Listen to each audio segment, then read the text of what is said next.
दरवाजा एक जोरदार चरमराहट की आवाज के साथ खुला था। एक पल को तो सोफिया की जान हलक तक आ गई थी, मगर उसने खुद को मजबूत बनाया। वह सोचने लगी कि जब इंसान का मकसद बहुत बड़ा हो तो उस मकसद की राह में बहुत सारी रुकावटें आती हैं। बहुत कुछ इंसान को सहना पड़ता है। जो सोफिया का मकसद था, जो वह करना चाहती थी, वह कोई मामूली बात नहीं थी। अगर उसकी जगह कोई और लड़की होती तो रात के इस अंधेरे में कब्रिस्तान जाने का सोचकर ही डर से कांप जाती। मगर वह सोफिया थी जो एक बार कोई बात ठान लेती तो उसे पूरा करके ही दम लेती। उसने अपनी जिंदगी में जो तहरीमियां देखी, जो कमियां देखी, जिन चीजों के लिए वह सारी जिंदगी तरसती रही, वह सब उसके लिए एक डरावना मंजर था, एक ऐसा डरावना सपना जिससे वह जागना चाहती थी। उसने हर तरह के हालात का कितनी बार मुकाबला किया था। यही चीजें थीं जिन्होंने सोफिया जैसी नर्म और नाजुक लड़की को अंदर से पत्थर की तरह मजबूत बना दिया था। जब वह कब्रिस्तान के अंदर दाखिल हुई तो हर तरफ सन्नाटा था। अंधेरा इतना गहरा था कि हाथ को हाथ सूझ नहीं रहा था। इस घने अंधेरे में उसके हाथ में पकड़ी छोटी सी टॉर्च रोशनी का असर पैदा करने में नाकाम साबित हो रही थी। सोफिया ने अपने इर्द गिर्द सरसरी नजर दौड़ाई और अपनी जरूरत की कब्र और पेड़ को तलाश करने लगी। उस कब्रिस्तान में बहुत सारे बरगद के पेड़ थे। वह एक एक करके उन पेड़ों को गौर से देखने लगी और फिर उसे अपना मनचाहा पेड़ मिल गया, जिसके साथ वह पुरानी कब्र भी थी। सोफिया जल्दी से उस कब्र के पास बैठकर दायरा बनाने लगी और फिर वह अमल पढ़ने लगी जो आमिल ने उसे बताया था। वह सब कुछ सोफिया को याद था, इसीलिए वह बहुत पुरएतमाद थी कि यह अमल आसानी से मुकम्मल कर लेगी। हालांकि आमिल ने उसे बहुत डराया था, उसे समझाया था कि यह अमल बहुत खतरनाक है। बड़े से बड़ा आदमी भी यह अमल नहीं कर सकता, क्योंकि इस अमल के नतीजे में एक ऐसा ताकतवर जिन्न इंसान के कब्जे में आ सकता है जो मामूली ताकतों का मालिक नहीं बल्कि अपने कबीले का सरदार है, जिसकी ताकत के आगे तमाम जिन्नात की ताकतें बेअसर हो जाती हैं। सोफिया ने आमिल की बातें बहुत गौर से सुनी थीं और यह सब सुनने के बाद उसके दिल में इस अमल को कामयाबी से मुकम्मल करने की ख्वाहिश और भी तेज हो गई थी। कहते हैं, जब इंसान कोई काम ठान लेता है, चाहे वह कितना ही मुश्किल क्यों ना हो और चाहे रास्ते में कितनी ही रुकावटें क्यों ना आए, वह अपने मकसद से पीछे नहीं हटता। और एक ऐसा इंसान जिसने सारी जिंदगी अंधेरे में गुजारी हो, अगर उसे रोशनी की एक किरण भी नजर आए तो वह उस रोशनी की तरफ जाने के लिए अपनी हर मुमकिन कोशिश करता है। और यही सोफिया के साथ हो रहा था। अमल करते हुए अभी थोड़ी ही देर गुजरी थी कि तेज हवाएं चलने लगीं। उन हवाओं में बहुत शिद्दत थी। ऐसा लग रहा था जैसे यह तूफानी झोंके पेड़ों को भी उखाड़ कर ले जाएंगे। थोड़ी ही देर गुजरी थी कि सोफिया के पांव भी जमीन से उखड़ने लगे। वह खिसक कर दायरे से बाहर निकलने ही वाली थी। सोफिया ने घबराकर अपनी आंखें खोल दी। आमिल ने बताया था कि यह अमल बहुत खतरनाक होगा, मगर पहले ही दिन इतनी मुश्किल का सामना करना पड़ेगा। इसका अंदाजा सोफिया को नहीं था। वह अल्लाह को अपनी मदद के लिए पुकारने लगी। उसने खुद को मजबूती से दायरे के अंदर बैठाए रखा और लगातार आंखें बंद करके अमल पढ़ती रही। उसे कभी अपने करीब सरगोशियों की आवाजें सुनाई देती। सोफिया, क्या कर रही हो? ये बंद करो ये पढ़ना। ये सब तुम्हारे मतलब के काम नहीं है। अपने घर जाओ, अपनी जिंदगी गुजारो। क्यों आग से खेल रही हो? सोफिया उन सरगोशियों को नजरअंदाज करते हुए अपना अमल पढ़ती रही और फिर जब अमल खत्म हुआ तो वह जल्दी से दायरे से बाहर निकली और घर की तरफ दौड़ने लगी। जब वह कब्रिस्तान की हद से निकलने ही लगी थी तो अचानक किसी ने उसका दुपट्टा पकड़ लिया। सोफिया का दिल जोर से धड़कने लगा। उसने दुपट्टा छुड़ाने की कोशिश की, मगर पकड़ मजबूत थी। सोफिया, मैं तुम्हें मना कर रहा हूं, आग से खेलना छोड़ दो। यह तुम्हारे जैसी नर्म और नाजुक लड़की के बस की बात नहीं। जो तुम कर रही हो वह खतरनाक है। यह तुम्हारी जिंदगी भी छीन सकता है, तुम्हारी सारी खुशियां तुमसे दूर कर सकता है। सोफिया ने डरते डरते पलट कर देखा। उसका दुपट्टा किसी के हाथ में नहीं था, बल्कि दरवाजे में फंसा हुआ था। उसने इत्मीनान का सांस लिया, जल्दी से दुपट्टा दरवाजे से निकाला और चलने लगी। वह सोचने लगी, यह कौन है जो बार बार सरगोशियां करके मुझे मना कर रहा है? लगता है यह वही जिन्न है जिसे मैं काबू करने के लिए यह अमल कर रही हूं। अगर मैं इस अमल में कामयाब हो गई तो यह जिन्न मेरे कब्जे में आ जाएगा। जो मैं कहूंगी वही करेगा। सोफिया बहुत खुश थी कि आज उसने पहला दिन तो कामयाबी से गुजार लिया। यह अमल कुल 21 दिन का था। अब सिर्फ 20 दिन बाकी थे, सिर्फ 20 दिन की मेहनत, 20 दिन अपने जज्बात और डर पर काबू पाने का वक्त, और फिर वह दुनिया की सबसे ताकतवर लड़की बन जाएगी। वह जितने भी दुश्मन थे, वह सब जो उससे नफरत करते थे, जो उसे बदनाम करते थे, जो उसकी कामयाबी नहीं देख सकते थे, अब वह सब उसके गुलाम होंगे। अपने रोशन मुस्तकबिल का तसव्वुर करते हुए वह खुशी से मुस्कुरा रही थी। सोफिया कौन थी? वह एक गरीब घराने की लड़की थी जिसके अब्बू का कुछ अरसा पहले इंतकाल हो गया था। बहन भाइयों में वह सबसे बड़ी थी, इसलिए जमाने की ठोकरें सबसे ज्यादा उसी के हिस्से में आईं। उसकी मां इद्दत में थी और अपने गम मनाने में मसरूफ थी, जबकि सोफिया को यह सोचने की भी फुर्सत नहीं मिल रही थी कि घर का निजाम कैसे चलाए, राशन कहां से लाए, क्योंकि मां इद्दत की हालत में ना तो घर से बाहर निकल सकती थी और ना ही उनके पास इतने पैसे थे कि घर का राशन और जरूरत का सामान मंगवाया जा सके। तब सोफिया ने अपने रिश्तेदारों के सामने हाथ फैलाया, उनसे मदद के लिए पैसे मांगे, मगर वही सगे रिश्ते जो अब्बू की जिंदगी में बहुत मोहब्बत जताते थे और बहुत ख्याल रखते थे, अब अब्बू के इंतकाल के बाद नजरें चुरा गए। कुछ दिन तो मोहल्ले वालों और रिश्तेदारों ने ख्याल रखा, मदद भी की, मगर जैसे ही कुछ वक्त गुजरा, सब ने अपने हाथ पीछे खींच लिए। कहने लगे, हमारी अपनी जिम्मेदारियां हैं, हमारे भी बच्चे हैं, अब हम क्या करें? हमने तुम लोगों का ठेका तो नहीं ले रखा, तुम बड़ी हो, समझदार हो, कोई नौकरी कर लो। सोफिया कहने लगी, मैं तो अभी मैट्रिक में हूं, इतनी तालीम के साथ मुझे कौन नौकरी देगा? तब एक रिश्ते की फूफी ने उसे संग दिलाना मशवरा दिया। कहने लगी, अगर तुम्हें कहीं नौकरी नहीं मिल रही तो किसी के घर में काम कर लो, लोगों के बर्तन धो लो, सफाइयां कर लो, 4 पैसे हाथ आ जाएंगे, यूं किसी के सामने हाथ तो नहीं फैलाना पड़ेगा।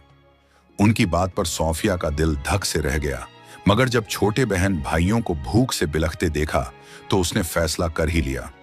अब वह लोगों के घरों में काम करने जाने लगी, लोगों की तीखी बातें सुनती, उनके रवैये सहती, मगर इन सब चीजों ने उसे तोड़ा नहीं, बल्कि उसे लोगों से पेश आने का सलीका सिखा दिया। उसे अंदाजा हो गया था कि जिंदगी बहुत मुश्किल से कटने वाली है। रात को वह अपनी पढ़ाई करती, दिन को 2-3 घरों में काम करने जाती। यूं छोटे बहन भाइयों की जरूरतें पूरी हो रही थीं, उनके स्कूल के खर्चे भी पूरे हो रहे थे और घर के लिए राशन का भी इंतजाम हो जाता था। माँ की दवाओं का भी।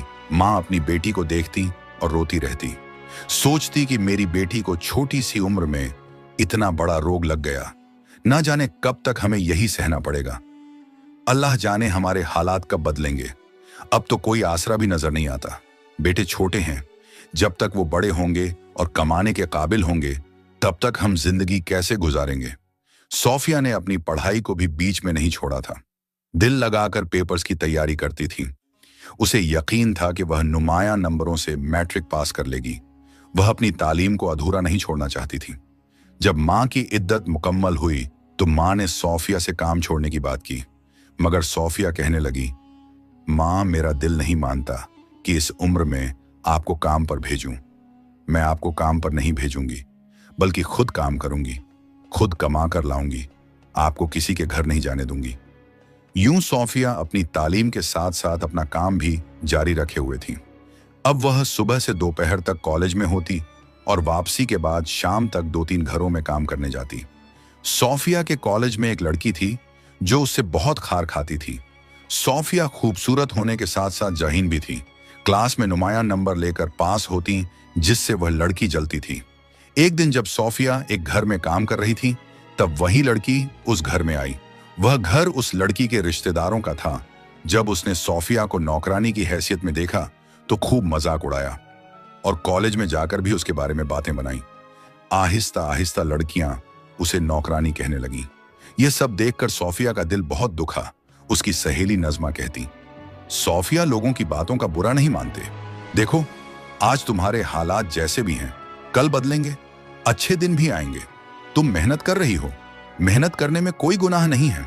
एक दिन सोफिया कहने लगी, मैं चाहती हूं कि मैं रातों रात दौलतमंद बन जाऊं।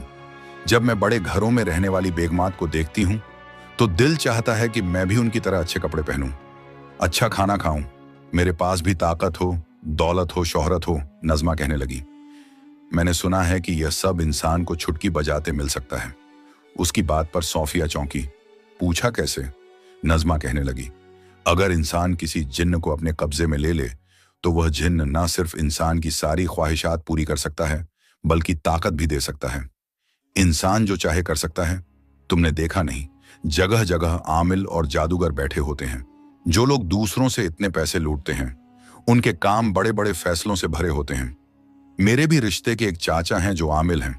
वो भी पहले गरीब थे, तुम्हारी तरह हालात के सताए हुए थे, मगर जब से उन्होंने जिन्नात को काबू में करके अमलियात का काम शुरू किया वो तो अब लाखों में खेल रहे हैं। ये सुनकर सोफिया बेचैन हो गई। कहने लगी, मुझे जल्दी से अपने चाचा के पास ले चलो। मैं उनसे पूछना चाहती हूं कि मैं कैसे जिन्न को काबू कर सकती हूं। नज़मा एक दिन छुट्टी के बाद उसे अपने साथ ले गई।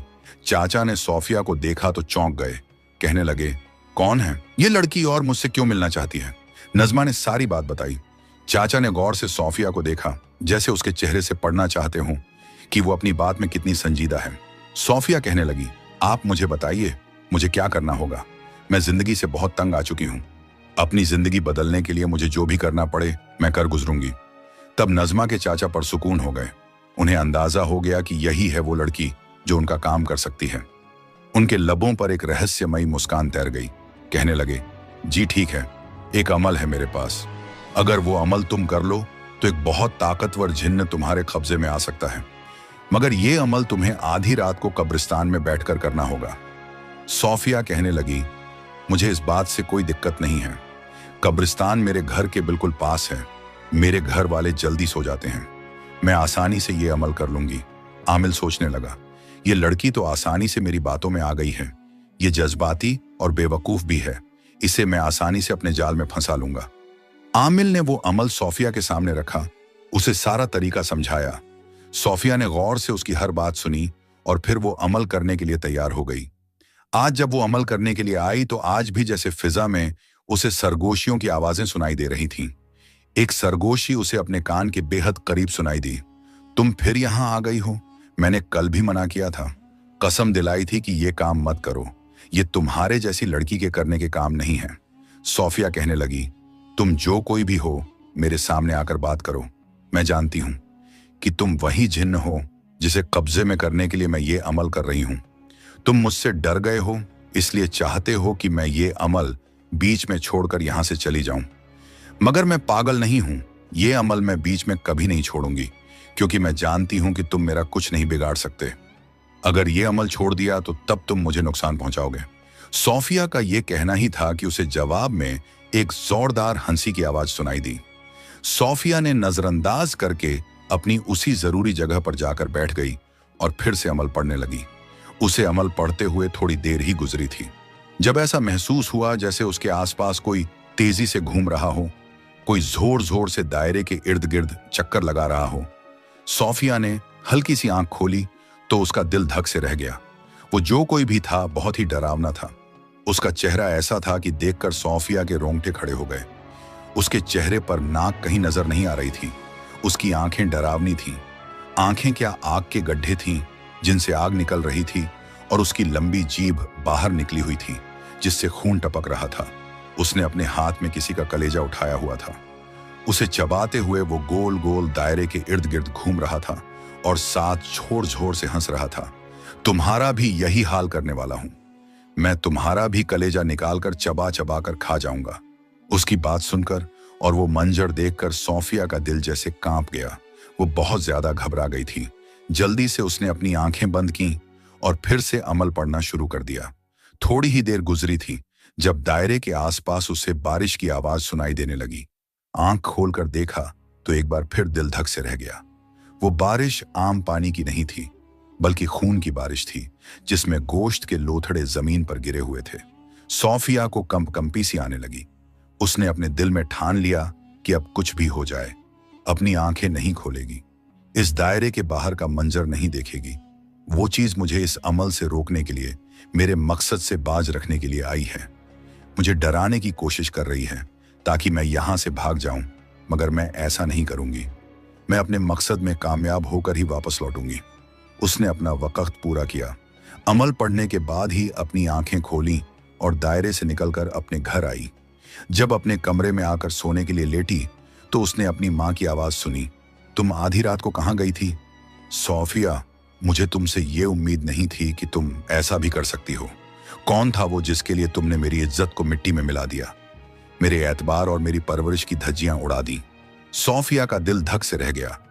उसने तो सोचा भी नहीं था कि उसकी मां की आंख खुल सकती है, और अगर वो सोफिया को गैर मौजूद पाए तो आधी रात को वो क्या सोचेगी। सोफिया कहने लगी, नहीं मां, ऐसी कोई बात नहीं है जो आप समझ रही हैं। वैसा कुछ भी नहीं है। मैंने कोई गुनाह नहीं किया, कोई गलत काम नहीं किया। अच्छा, तो फिर आधी रात को कहां से आई हो? सोफिया ने मां की तरफ देखा।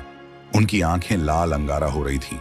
वो बिना पलकें झपकाए गुस्से से सोफिया को देख रही थी। सोफिया की नजरें झुक गईं। मां, मैं आपको सब कुछ बता दूंगी, मगर अभी मुझसे कुछ मत पूछो।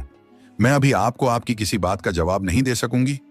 बस आपसे इतना कहूंगी कि आप अपनी परवरिश पर यकीन रखें, अपनी बेटी पर भरोसा रखें। मैंने कुछ गलत नहीं किया, न ही कुछ गलत करूंगी।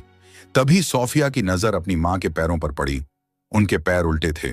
सोफिया का मुंह खुला का खुला रह गया। वो डर के मारे कांप गई। सोफिया की हालत देखकर उसकी मां का चेहरा बदलने लगा। अब उनकी जगह वही खौफनाक मखलूक थी जो सोफिया ने दायरे के बाहर देखी थी। अब उसका हुलिया, शक्ल, आवाज, सब कुछ बदल चुका था। ये तो बस एक झलक थी। सोचो, अगर सच में तुम्हारी मां की आंख खुल जाए और वो तुम्हें घर में गैर मौजूद पाए, और अगर मैं किसी लड़के की रूह बदल कर यहां आ जाऊं और तुम्हारी मां से कहूं कि इस लड़की का मेरे साथ चक्कर चल रहा है, ये लड़की मेरे साथ है, तो तब क्या होगा? तुम्हारी मां तो ये कभी नहीं समझ सकेगी कि मैं इंसान नहीं बल्कि कोई और ही मखलूक हूं। और तब क्या होगा? तुम्हारी मां तुम्हें कभी माफ नहीं करेगी। सोफिया कहने लगी, तुम अब ओछे हथकंडों पर उतर आए हो, मगर तुम ये नहीं जानते कि मैं जिस बात को, जिस काम को ठान लेती हूं, उसे कभी अधूरा नहीं छोड़ती।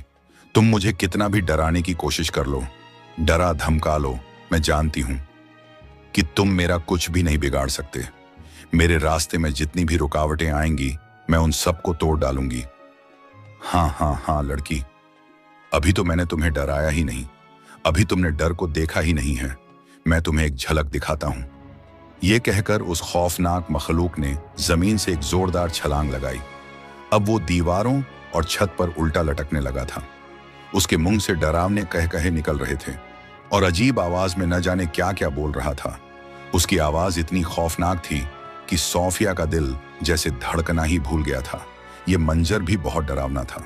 अब वो छत पर उल्टे कदमों से गोल गोल घूमकर चक्कर काट रहा था। बताओ सोफिया, कैसा लग रहा है? ये सब तुम्हें देखकर अभी तो मैंने तुम्हें सिर्फ एक झलक दिखाई है। अभी भी वक्त है, इस अमल से बाज आ जाओ, वरना तुम नुकसान उठाओगी। वो आमिल झूठ बोल रहा है, वो तुम्हें धोखा दे रहा है, वो तुम्हें अपने मकसद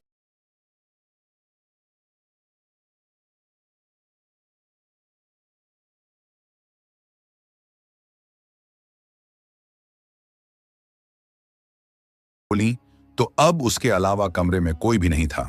वो जैसे बिस्तर पर गिर गई। अल्लाह को याद करते करते न जाने कब सो गई। अब उसे अमल करते हुए 15 दिन हो चुके थे।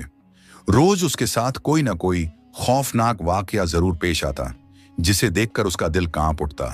रोज उसे कोई ना कोई सरगोशी में मना करता कि इस काम से बाज आ जाओ, ये अमल मत करो। मगर सोफिया कहाँ मानने वाली थी। उसने इतनी महरूमियां देखी थी। अब उसे सिर्फ एक ही रास्ता नजर आ रहा था। इन सब से छुटकारा पाने का, तो वो इस रास्ते को क्यों कर छोड़ देती। अब अमल में सिर्फ एक दिन रह गया था। सोफिया कॉलेज में आई तो नजमा ने कहा, तुझे चाचू ने अपने पास बुलाया है। वो कहते हैं कि आज इस लड़की को मेरे पास लेकर आओ। आज इसके साथ मुझे बहुत जरूरी बात करनी है। सोफिया छुट्टी के बाद उसके साथ घर पर चली गई थी। आमिल उसी का इंतजार कर रहा था। उसे लेकर अपने कमरे में चला गया। कहने लगा, अब मेरी बात ध्यान से सुनो। सोफिया इसके बाद वो सुनने के लिए तैयार हो गई। कहने लगा, जब तुम अमल पूरा कर लोगी और जब वो जिन तुम्हारे पास आ जाएगा, तब तुम्हें ये काली डोरी अपने हाथ पर बांधनी है और इसका एक सिरा इस गुड़िया के हाथ के साथ बांध देना है। उसने एक छोटी सी कपड़े की बनी हुई गुड़िया सोफिया को दे दी। सोफिया ने उस गुड़िया को अपने हाथ में रख लिया, मगर जाने क्यों उसका हाथ जैसे तपने लगा था। वो गुड़िया बहुत गर्म थी। सोफिया को ऐसा महसूस हुआ जैसे उसने आग को छू लिया हो।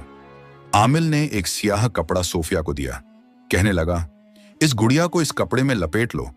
तब तुम्हें इसकी गर्मी महसूस नहीं होगी। सोफिया ने वैसा ही किया। आमिल कहने लगा, आज आखिरी दिन है अमल का। आज तुम्हें बहुत होशियारी से काम लेना होगा। हर काम बहुत सोच समझकर और एहतियात से करना होगा। आज वो जिन अपनी पूरी कोशिश करेगा कि तुम्हें इस रास्ते से रोक सके, मगर तुम्हें उसकी बातों में नहीं आना चाहे। तुम कितना ही डरावना मंजर क्यों ना देखो, तुम्हें बिल्कुल भी घबराना नहीं है, न डरना है। बस ये यकीन रखना है कि अल्लाह तुम्हारे साथ है। वो तुम्हारे साथ कुछ भी गलत नहीं होने देगा। और फिर सबसे अहम बात, आज तुम अपने साथ माचिस जरूर लेकर जाओगी। अमल करते हुए तुम अपने पास ये दिया जलाओगी। जैसे ही अमल खत्म होगा, तुम इस दिए को जला देना और उसके बाद ही इस काले धागे को अपने और इस गुड़िया के हाथ पर बांध देना। तब वो जिन तुम्हारे सामने हाजिर हो जाएगा और तुम उसे वही कहोगी जो मैं तुम्हें समझा चुका हूं। सोफिया ने हाँ में सिर हिलाया। आमिल कहने लगा, तो मैं एक बार फिर से याद दिला दूं, आज का दिन बहुत खास है। अगर आज तुम इस अमल में नाकाम हो गई तो तुम नहीं जानती कितनी बड़ी तबाही हो सकती है। आज तक तुमने बहुत अच्छे से अमल को पूरा किया है, बस सिर्फ आज का दिन है। अगर आज तुम कामयाब हो गई तो तुम्हारे कदमों में दौलत होगी। ये दुनिया तुम्हारे सामने कुछ भी नहीं होगी। तुम्हारे कब्जे में वो होगा जो सबसे ज्यादा ताकतवर है। बस यही सोचो और अल्लाह से मदद मांगकर आज का अमल शुरू करना। सोफिया आज रात को बहुत बेचैन थी। बहुत बेसब्री से वो रात होने का इंतजार कर रही थी। जैसे ही घड़ी ने 12 बजाए तो सोफिया जल्दी से अपना सामान उठाकर कब्रिस्तान की तरफ चल पड़ी। जैसे ही वो कब्रिस्तान के करीब पहुंची तो उसे गुस्से भरी आवाज सुनाई दी, रुक जाओ सोफिया, आज तुम अमल नहीं करोगी। तुम नहीं जानती कि कितनी बड़ी गलती करने जा रही हो। आज तक मैंने तुम्हारा लिहाज किया, तुम्हें नुकसान पहुंचाने की कोशिश नहीं की, मगर अगर आज तुमने मेरी बात नहीं मानी तो मैं अपने दिल पर पत्थर रखकर तुम्हें नुकसान पहुंचाऊंगा। मैं तुम्हारा बिल्कुल भी लिहाज नहीं करूंगा। बेहतर यही है कि इस अमल को यहीं छोड़ो और वापस चली जाओ। मगर सोफिया कहां इन धमकियों में आने वाली थी। उसने जोर जोर से ना में सिर हिलाया, तुम जो भी कर लो, तुम मुझे मेरे मकसद से नहीं रोक सकते।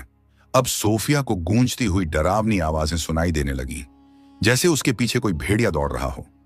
अब सोफिया तेज तेज कदमों से चलने लगी। वो जल्दी से जल्दी अपनी मंजिल तक पहुंचना चाहती थी। दायरे में बैठकर जैसे ही उसने मंत्र पढ़ना शुरू किया तो देखा कि उसके दायरे के आसपास बहुत बड़ी तादाद में भेड़िए हैं। दूर दूर तक भेड़ियों के अलावा कुछ भी नजर नहीं आ रहा था और सारे भेड़ियों ने सोफिया को चारों तरफ से घेर रखा था। इस दायरे से बाहर आ जाओ लड़की, ये अमल पढ़ना छोड़ दो। मगर सोफिया ने इन सब की बातों को नजरअंदाज करते हुए अमल पढ़ना शुरू कर दिया। वो जानती थी कि ये सब उसे रोकने की हर कोशिश करेंगे और उसका अंदाजा सही था। उसे बहुत ही डरावने मंजर दिखाए गए। उसकी नसों पर बोझ डाल देने वाली भयानक आवाजों की गूंज सुनाई देने लगी। इन आवाजों की गूंज इतनी ज्यादा थी कि सोफिया अपना अमल भूलने लगी थी। उसने गहरी गहरी सांस लेकर खुद को नॉर्मल किया और फिर से अपना अमल पढ़ना शुरू कर दिया। जैसे ही अमल पूरा हुआ तो हर तरफ सन्नाटा छा गया, मगर दूर से किसी के रोने की आवाज आने लगी, जैसे कोई जोर जोर से विलाप कर रहा हो, बहुत ज्यादा रो रहा हो। सोफिया कहने लगी, मेरे अमल के मतिया मुबक्किल, मेरे सामने आ जाओ। ये सुनते ही कि मेरे सामने अपनी गुलामी कबूल करो, सोफिया ने कहा। और तभी उसके सामने एक नौजवान लड़का आकर खड़ा हो गया। उसे देखकर सोफिया अपनी पलकें झपकना भूल गई। वह इतना ज्यादा हसीन और ज़हीन था कि सोफिया ने ऐसा हुस्न अपनी जिंदगी में आज तक कभी नहीं देखा था। वह अपनी बड़ी बड़ी नीली आंखों से सोफिया को घूर रहा था। उन आंखों में बहुत से रंग थे, जिनमें अफसोस का हरा रंग सबसे ज्यादा नजर आ रहा था। सोफिया की धड़कनें उसे देखकर रुक सी गई थीं। सोफिया ने मुश्किल से खुद को नॉर्मल किया और कहने लगी, क्या तुम वही जिन हो जो इस अमल के ताबे हैं, जिन ने जुबान से कुछ नहीं कहा? बस हाँ में सिर हिलाया। तब सोफिया को याद आया कि अब वक्त आ गया है। इस जिन को अपना मती बनाने से पहले मुझे ये दिया जलाना होगा और इस गुड़िया के साथ अपना हाथ बांधना होगा। जैसे ही सोफिया ने अपना सामान खोला, उसका दिल धक से रह गया। उसे याद आया कि वो तो माचिस घर पर ही भूल आई है।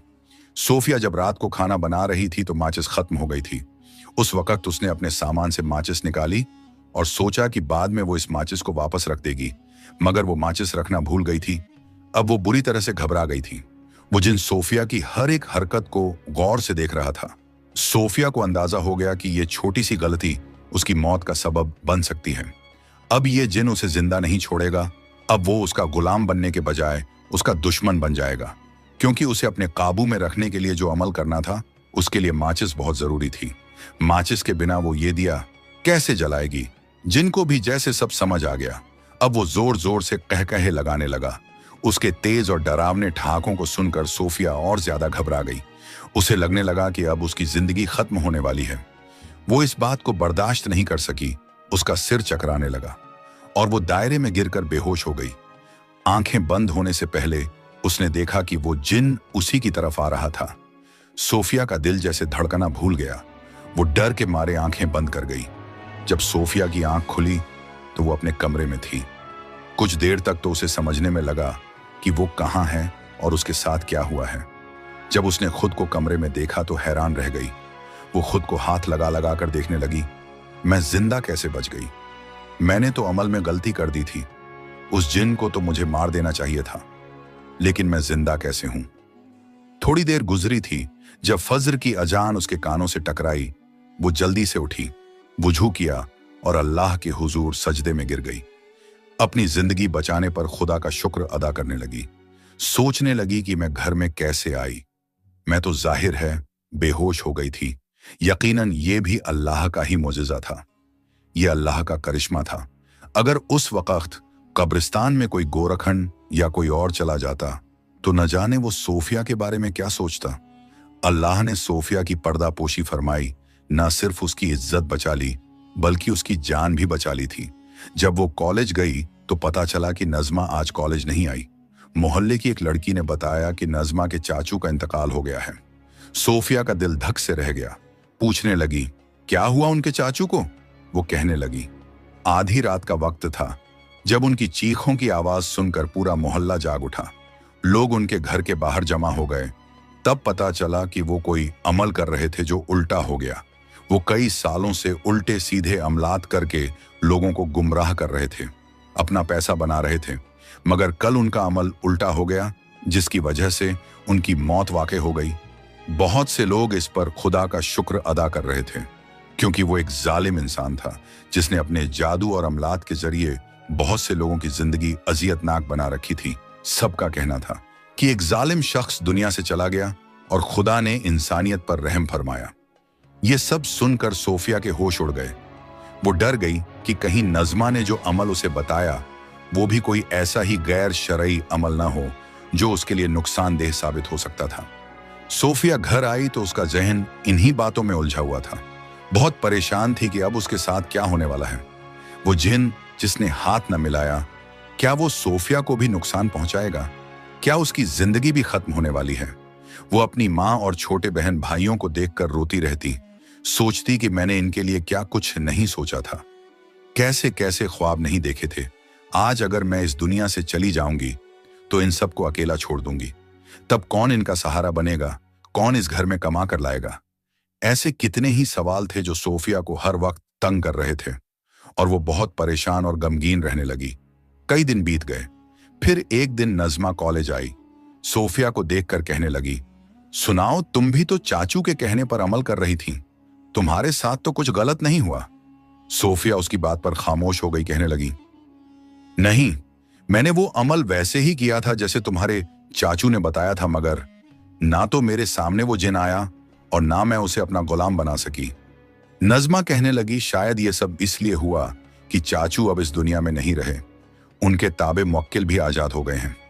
वो हमें बहुत तंग कर रहे हैं। उन्होंने हमारा जीना हराम कर दिया है। रोज नज़मा कॉलेज आती और सोफिया को कोई ना कोई ऐसा वाकया सुनाती जिसे सुनकर सोफिया का दिल दहल जाता। वो ये सोचकर बहुत खौफजदा रहने लगी कि अगर उस जिन ने मुझे भी नुकसान पहुंचाया, अगर उसने मुझे भी मार दिया, मुझे भी तंग करना शुरू कर दिया, दुनिया के लिए बेइज्जती बना दिया, तो तब मैं क्या करूंगी? मेरी माँ तो मेरे गम में जीते जी मर जाएगी। सोफिया के घर उनके एक रिश्ते के मामू आए। उन्होंने अपनी बहन से दोबारा ताल्लुक जोड़ा और उससे माफी मांगी कि वो इतने वक्त तक उससे बेनियाज रहे। अब वो हर दूसरे तीसरे दिन उनके घर आने लगे। घर का सारा खर्चा उठा लिया, सारी जिम्मेदारियां निभानी शुरू कर दी। जब सोफिया ने इनकार किया और कहने लगी, मैं किसी का एहसान नहीं लेना चाहती, मैं खुद मेहनत करके कमाऊंगी और अपने घर की जरूरतें पूरी करूंगी, तो मामू कहने लगे, मैं ये तुम्हारे लिए नहीं, अपनी बहन के लिए कर रहा हूं। तुम मुझे इस नेकी से महरूम मत करो।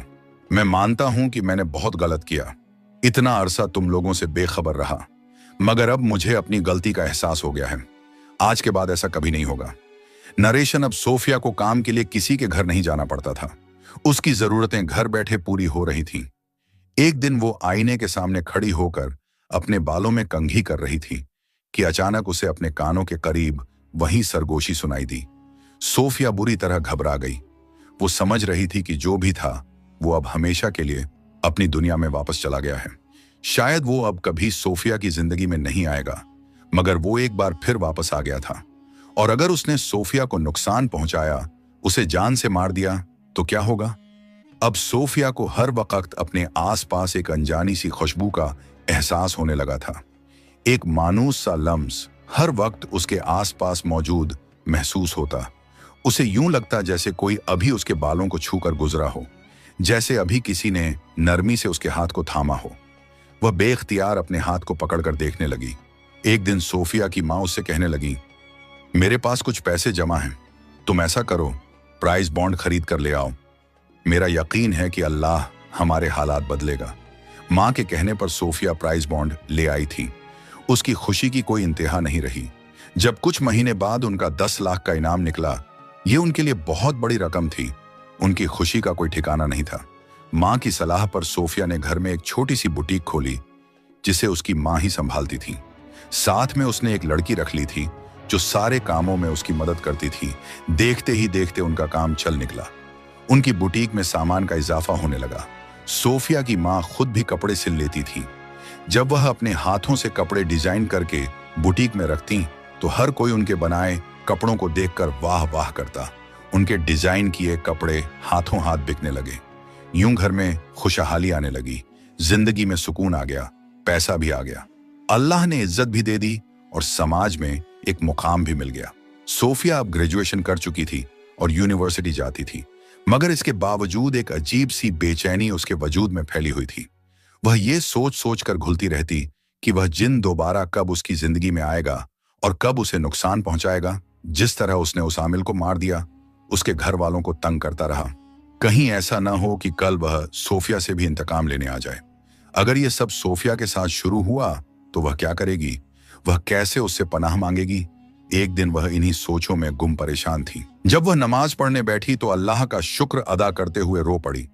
अल्लाह ने उसे वो सब कुछ अता किया था जिसका उसने कभी ख्वाब भी नहीं देखा था।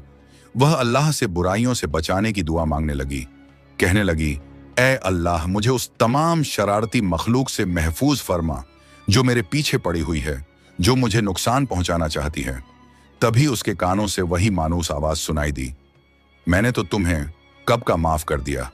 अगर मुझे इंतकाम लेना होता तो उसी दिन ले लेता जब तुम अमल में नाकाम हो गई थी। एक जरा सी गलती तुम्हें मौत के हवाले कर सकती थी, मगर मैंने तुम्हें कुछ भी नहीं कहा। तुम्हारी जिंदगी बख्श दी, तुम्हें माफ कर दिया, तुम्हें उस कब्रिस्तान से उठाकर तुम्हारे घर पहुंचा दिया। यही मेरी माफी की सबसे बड़ी दलील है, वरना मैं उस वक्त तुमसे भी वैसा ही इंतकाम लेता जैसा उस आमिल से लिया।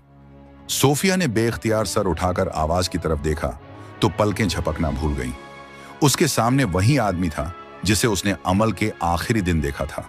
ये आदमी नहीं बल्कि जिन था जो उस अमल के ताबे था जिसे सोफिया कैद करने वाली थी।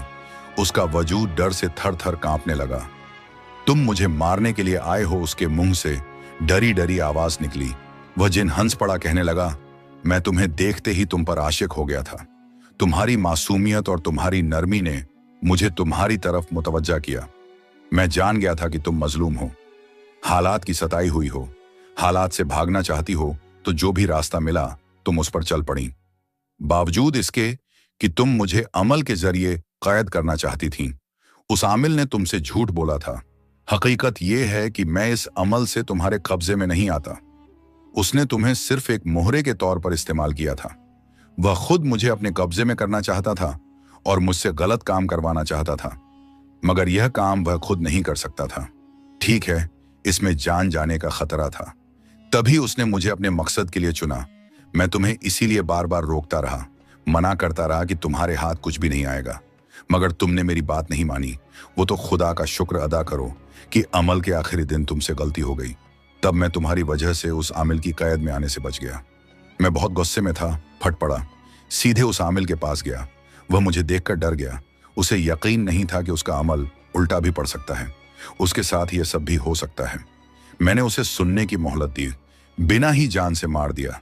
मुझे उस पर बहुत ज्यादा गुस्सा था कि एक तो उसने मेरा गलत इस्तेमाल करना चाहा, दूसरा उसने एक मजलूम लड़की का इस्तेमाल किया। ऐसे में अगर उसकी जान भी चली जाती तो सामने वाले का क्या नुकसान होता। मेरे साथ बहुत सारी ऐसी मखलूकात हैं जो तुम्हें नुकसान पहुंचाना चाहती थी। मैंने उन सबको रोक दिया। तुम्हारी हिफाजत की हमेशा तुम्हारे साथ रहा, तुम्हारे आसपास एक हसार बांध कर रखा ताकि तुम्हें कोई नुकसान न पहुंचा सके। तुम हिफाजत के साथ रहो और देख लो, आज तुम वो सब हासिल कर चुकी हो जिसकी तुम्हें ख्वाहिश थी, और जल्द ही अल्लाह तुम्हें वो सब भी अता करेगा जिसकी कभी तुमने तमन्ना की है। देखो, इंसान को सब कुछ मिल जाता है, बस उसे सब्र से वक्त का इंतजार करना होता है। न इंसान को नसीब से ज्यादा कुछ मिलता है और न ही वक्त से पहले। सोफिया पलकें झपकाए बगैर उसकी बातों को सुन रही थी। उसकी आंखों से लगातार आंसू बह रहे थे। मैं नहीं जानती थी कि वह आमिल गलत इंसान है। वह मुझे अपने मकसद के लिए इस्तेमाल कर रहा है। तुम्हारा बहुत शुक्रिया, तुमने मेरी जान बख्शी। अगर मुझे कुछ हो जाता तो मेरे घर वालों का क्या होता। अब सोफिया को अपने आसपास वही मानूस खुशबू का एहसास होता है। उसे अपने आसपास किसी की मौजूदगी भी महसूस होती है, मगर यह सब उसे डराता नहीं है। उसके दिल में शक और वहम नहीं डालता, क्योंकि वह जानती है कि उसके साथ जो कोई भी है वह उसकी हिफाजत करने वाला है, नुकसान पहुंचाने वाला नहीं है। यूनिवर्सिटी की तालीम पूरी होने के बाद सोफिया को एक बहुत अच्छी कंपनी में नौकरी मिल गई थी। माँ ने जब शादी की ख्वाहिश जाहिर की तो वह कहने लगी, मैं अभी शादी के बारे में नहीं सोच रही, अभी मैं इन जिम्मेदारियों में नहीं पड़ना चाहती। जब तक छोटे भाई बहन अपने पैरों पर खड़े नहीं हो जाते तब तक आप मेरी शादी के बारे में सोचें भी नहीं। मगर माँ ने जबरदस्ती उसकी शादी तय कर दी थी और फिर वह अपने ससुराल में रुखसत हो गई। उसका शौहर भी उसके लिए अल्लाह का अता किया हुआ इनाम था। जैसे जिंदगी के बारे में उसने जो जो ख्वाब देखे थे, अब वही जिंदगी उसकी किस्मत बन गई थी। वह खुदा का शुक्र अदा करते हुए नहीं थकती थी, जिसने उसकी सारी बेवकूफियों को, गलतियों को उसके लिए गुनाह बनने के बजाय माफ कर दिया और जिंदगी की सारी खुशियों से उसे नवाज दिया।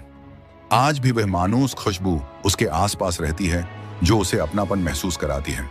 दोस्तों, अगर आपको हमारी यह कहानी पसंद आई हो तो हमारे चैनल हाजिर वॉइस को सब्सक्राइब करके हमारी फैमिली का हिस्सा जरूर बन। शुक्रिया।